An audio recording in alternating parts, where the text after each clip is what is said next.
হয় ধৰে দিয়ে মই দুটা অনুষ্ঠান কৰিলোঁ। এটা আমাৰ ধূপগুৰি ষ্টেট ডিছপেঞ্চেৰীখনৰ মানে OPDৰ এটা চেণ্টাৰ আমি অপেনিং কৰিছোঁ ধুনীয়াকৈ, কাৰণ দীৰ্ঘদিনৰ এটা দাবী আছিলে আৰু ডেইলি প্ৰায় 100 পেচেণ্ট তাত যায়, যথেষ্ট সংখ্যক দাবী আছিলে গোটেই ক্ষেত্ৰত।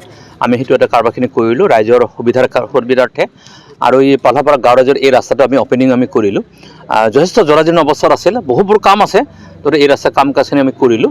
গতিকে আমি ৰাভা হাছন কাউন্সিল তৰফৰ পৰা আমি প্ৰায় কৰিছোঁ যৌথ মঞ্চ যৌথ সংগ্ৰামী চৰকাৰখনে মানে গাঁৱৰ যি কমিউনিকেশ্যন যি ৰাস্তাসমূহ থাকিব, শিক্ষানুষ্ঠান যিবিলাক বস্তু থাকিব, যিবিলাক পবিত্ৰ অনুষ্ঠান আমাৰ থাকে, আজি প্ৰায় শ বছৰ ধৰি যিবিলাক আমি পূজা অৰ্চনাবিলাক কৰি থাকে, তাক ইনফ্ৰাষ্ট্ৰাকচাৰ কেনেকৈ কৰিব পৰা যায়, ৰাস্তা ঘাট হস্পিটেল শিক্ষা ব্যৱস্থাখিনি কেনেকৈ কৰিব পৰা যায়, এগ্ৰিকালচাৰ চেষ্টা আমি কৰিছোঁ। গতিকে মই ভাবোঁ এই দুটা কাম কৰাৰ পিছত ৰাইজৰ নিশ্চয় উপকৃত হ'ব। যদি অকণমানো যদি উপকাৰ হয়, আমি ভাবিম যে আমাৰ যি কাম কাজ কৰিছোঁ সেইটো সাৰ্থকতা হৈছে। আৰু আহি থকা দিনত ৰাইজক মই বহুত শুভেচ্ছাৰ কৃতজ্ঞতা জ্ঞাপন কৰিছোঁ। নতুন বছৰ আৰু 2 দিনৰ পিছতে নতুন বছৰ আৰম্ভ হ'ব। নতুন বছৰ সকলোৰ কাৰণে আনন্দৰ উপচি পৰক। নতুন বছৰটো সকলোৱে নতুন চিন্তা কৰক, ভাল চিন্তা কৰক, আৰু গোটেই আমি ৰাভা হাছং এলেকাখন যাতে আমি আগবঢ়াই লৈ যাব পাৰোঁ, কামৰূপ অঞ্চল যাতে আমি আগবঢ়াই লৈ যাব পাৰোঁ, এই পাল্লাপাৰা ৰাইজ অঞ্চল যাতে আমি আগবঢ়াই যাব পাৰোঁ, সকলোৰে শস্য পথৰ নদন বদন হৈ থাকক, গোটেইবিলাক স্বাস্থ্যৱান হৈ থাকক, মই তাকে আশা প্ৰকাশ কৰিছোঁ। আৰু আহি থকা দিনত কাউন্সিলখন শক্তিশালী হ'লে আমি ৰাভা হাছং এলেকাত থকা 7 লাখ মানুহ আমি একেলগে আগবাঢ়িম, সকলো সুন্দৰ পৰিৱেশত আগবাঢ়িম, আৰু আমি অসমৰ ভিতৰতে এটা উন্নত অঞ্চল হিচাপে গঢ়িবৰ কাৰণে আমাৰ প্ৰয়াস আছে। আৰু সেই চেষ্টাত আমি ৰাইজৰ সহায় সহযোগিতা আমি কামনা কৰিছোঁ।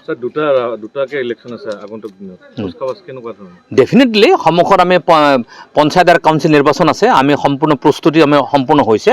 আমি ৰাইজ আমাৰ লগত নিশ্চয়কৈ আছে, ৰাইজে নিশ্চয় সহযোগিতা কৰিব। আপোনালোকে গম পায় ৰাভা হাছং 95 চনতে হৈছিল, হোৱাৰ পিছত ৰাভা হাছংখন ৰাইজৰ ওচৰলৈকে যোৱা নাছিল।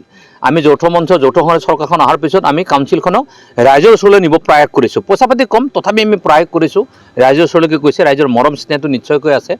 আৰু পঞ্চায়ত নিৰ্বাচনত আমি অংশগ্ৰহণ কৰি মুঠৰ পৰা ৰাইজৰ যি ক্ষমতাৰ যি বিকেন্দ্ৰীকৰণ প্ৰক্ৰিয়াত আমি সেইটোত একত্ৰিত হৈ আছোঁ, আৰু সুন্দৰ প্ৰক্ৰিয়াবিলাক চলি আছে। আমি আশা কৰোঁ ভালেই হ'ব, আৰু ৰাইজৰ আশীৰ্বাদ নিশ্চয় আছে, আৰু ৰাইজৰ আশীৰ্বাদ থাকিলে আগবাঢ়ি যাব নোৱাৰা কোনো প্ৰশ্নই থাকিব নোৱাৰে। হয় ধৰে দিয়ে মই দুটা অনুষ্ঠান কৰিলোঁ। এটা আমাৰ ধূপগুৰি ষ্টেট ডিছপেঞ্চেৰীখনৰ মানে OPDৰ এটা চেণ্টাৰ আমি অপেনিং কৰিছোঁ ধুনীয়াকৈ, কাৰণ দীৰ্ঘদিনৰ এটা দাবী আছিলে আৰু ডেইলি প্ৰায় 100 পেচেণ্ট তাত যায়, যথেষ্ট সংখ্যক দাবী আছিলে গোটেই ক্ষেত্ৰত। আমি সেইটো এটা কাৰবাৰখিনি কৰিলোঁ ৰাইজৰ সুবিধাৰ্থে। আৰু এই পাল্লাপাৰা গাঁও ৰাইজৰ এই ৰাস্তাটো আমি অপেনিং আমি কৰিলোঁ। যথেষ্ট জৰাজীৰ্ণ অৱস্থাত আছিল, বহুবোৰ কাম আছে, তো এই ৰাস্তা কাম কাজখিনি আমি কৰিলোঁ।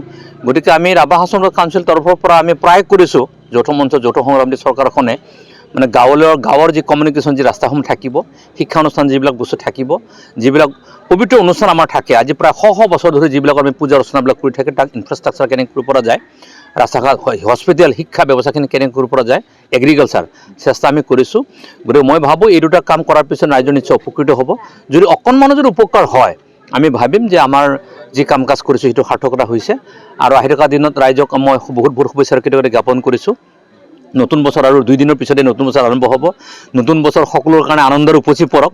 নতুন বছৰটো সকলোৱে নতুন চিন্তা কৰক, ভাল চিন্তা কৰক, আৰু গোটেই আমি ৰাভা হাছং এলেকাখন যাতে আমি আগবঢ়াই লৈ যাব পাৰোঁ, কামৰূপ অঞ্চল যাতে আমি আগবঢ়াই লৈ যাব পাৰোঁ, এই পাল্লাপাৰা ৰাইজ অঞ্চল যাতে আমি আগবঢ়াই যাব পাৰোঁ, সকলোৰে শস্য পথৰ নদন বদন হৈ থাকক, গোটেইবিলাক স্বাস্থ্যৱান হৈ থাকক, মই তাকে আশা প্ৰকাশ কৰিছোঁ। আৰু আহি থকা দিনত কাউন্সিলখন শক্তিশালী হ'লে আমি ৰাভা হাছং এলেকাত থকা 7 লাখ মানুহ আমি একেলগে আগবাঢ়িম, সকলো সুন্দৰ পৰিৱেশত আগবাঢ়িম, আৰু আমি অসমৰ ভিতৰতে এটা উন্নত অঞ্চল হিচাপে গঢ়িবৰ কাৰণে আমাৰ প্ৰয়াস আছে। আৰু সেই চেষ্টাত আমি ৰাইজৰ সহায় সহযোগিতা আমি কামনা কৰিছোঁ। ডেফিনেটলি সন্মুখত আমি পঞ্চায়ত আৰু কাউন্সিল নিৰ্বাচন আছে, আমি সম্পূৰ্ণ প্ৰস্তুতি সম্পূৰ্ণ হৈছে। আমি ৰাইজ আমাৰ লগত নিশ্চয়কৈ আছে, ৰাইজে নিশ্চয় সহযোগিতা কৰিব। আপোনালোকে গম পায় ৰাভা হাছং 95 চনতে হৈছিল, হোৱাৰ পিছত ৰাভা হাছংখন ৰাইজৰ ওচৰলৈকে যোৱা নাছিল।